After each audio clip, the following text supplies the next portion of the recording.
The Anfield crowd. The best atmosphere anywhere in the world on its day, many would say.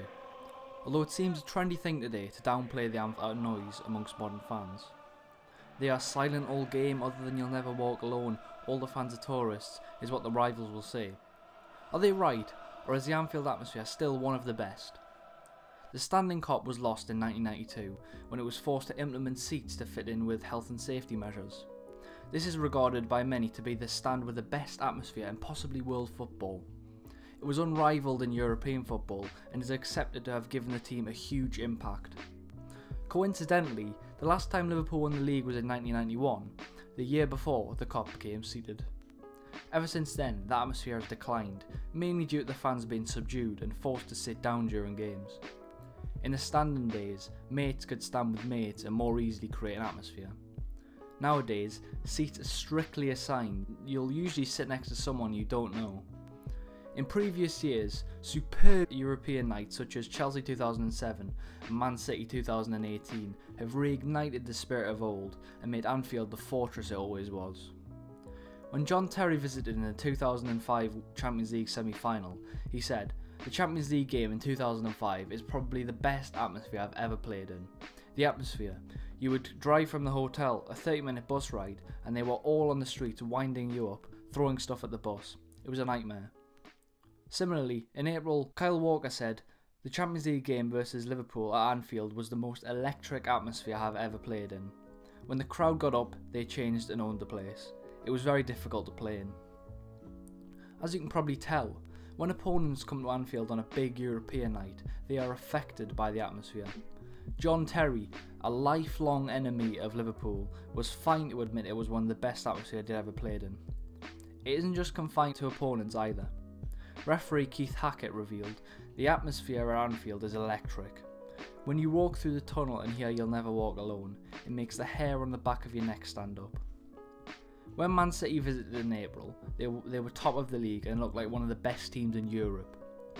They were favourites despite being beaten by Liverpool earlier in the year, but they were blown away 3-0 within the first half an hour.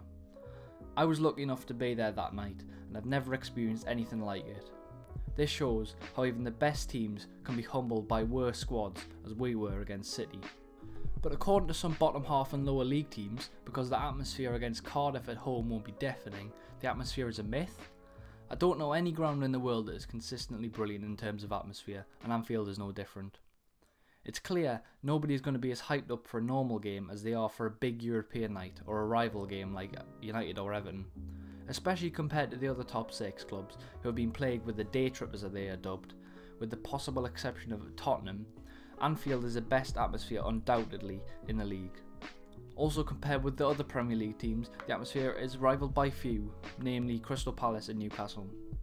The unity of the players, fans and City is one of the key ingredients to a special crowd. Klopp's former side Borussia Dortmund are a fantastic example of this.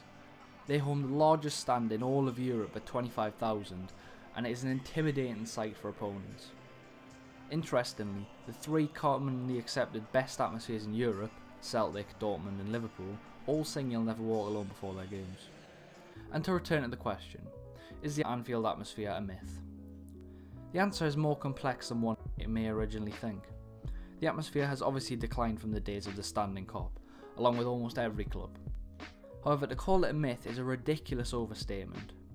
During a fan poll done by Sky Sports using over 4,000 top-flight fans, Liverpool fans were voted as the loudest Premier League fans, both home and away. Perhaps the widely used view that Anfield no longer has a good atmosphere is actually an opinion held by the minority rather than the majority. Despite declining significantly since 1991, the atmosphere is still undisputedly one of the best in the country, if not Europe. Those who wholeheartedly disagree have either not experienced such an atmosphere or are just lying for the sake of their team. Obviously people are allowed to have an opinion, but surely those with any sense of scale can say that the Anfield atmosphere is still brilliant. Hopefully I've enjoyed this first video essay of mine. I chose this because it's something I'm passionate about and reasonably knowledgeable. Hopefully I'll bring you another one of these soon if it does well, and if you have enjoyed, please leave a like, comment and subscribe, and I'll see you in the next one.